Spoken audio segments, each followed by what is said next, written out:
Bismillahirrahmanirrahim. Assalamualaikum warahmatullahi wabarakatuh. Alhamdulillah wa syukurillah ala nikmatillah. Allahumma salli ala sayyidina Muhammad wa ala ali sayyidina Muhammad. Untuk saudara yang membuka video kami serta telah menekan tombol subscribe-nya dan menekan tombol like, kami doakan semoga Allah Subhanahu wa Ta'ala karuniai kesehatan lahir dan batin. Juga kami doakan semoga Allah Subhanahu wa Ta'ala karuniai keselamatan, kesejahteraan, dan kebahagiaan hidup baik di dunia maupun di akhirat kelak. Amin, amin, amin. Saudara pendengar, apakah al-maut itu?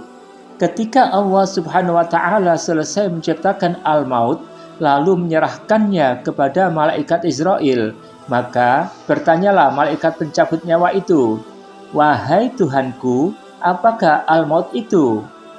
Allah Subhanahu wa Ta'ala menyibakkan tabir-tabir rahasia al-maut sehingga malaikat Israel melihatnya. Lalu dia memerintahkan segenap malaikat untuk menyaksikannya. "Terbanglah kalian kemari dan lihatlah, inilah yang disebut al-maut." Menyaksikan kebesaran al-maut, seketika para malaikat terpelanting dan pingsan selama 1000 tahun. Setelah siuman, mereka bertanya kepada Allah, "Wahai Tuhan kami, apakah Engkau menciptakan juga makhluk yang lebih besar dari al-maut itu?" Allah Subhanahu wa Ta'ala menegaskan, "Aku yang menciptakan al-maut itu dan akulah yang lebih agung darinya." Semua makhluk yang bernyawa pasti akan merasakan al-maut. Seluruh malaikat mendengarkan firman-Nya dengan takzim. Lantas Allah berfirman, "Wahai Israel, aku serahkan al-maut ini kepadamu. Ambillah." Israel alaihissalam bertanya, "Wahai Tuhanku, bagaimana mungkin aku dapat mengambilnya, sedangkan aku lebih kecil darinya?" Saat itu juga Allah Subhanahu wa Ta'ala mengaruniakan kekuatan kepada Israel sehingga ia dapat menguasai al-maut. Kemudian al-maut memohon kepada Allah Subhanahu wa Ta'ala, "Ya Tuhanku, izinkan aku menyeru di langit untuk sekali ini saja."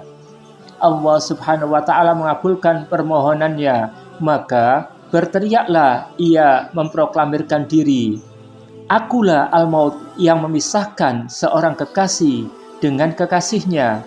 Akulah al-maut yang bertugas memisahkan anak-anak dari ibunya. Akulah al-maut yang bertugas memisahkan saudara laki dan saudara wanita. Akulah al-maut yang bertugas menghancurkan rumah-rumah dan gedung-gedung. Akulah al-maut yang meramaikan kuburan.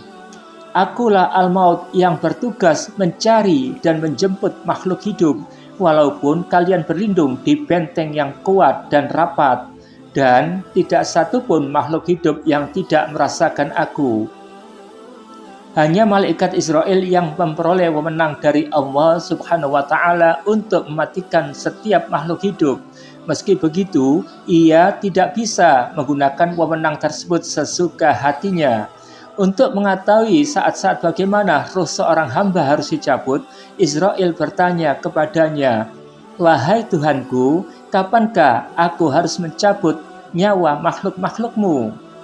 Allah Subhanahu wa Ta'ala berfirman, "Wahai Israel, hanya aku yang mengerti soal ini. Aku akan memberitahumu jika saatnya tiba.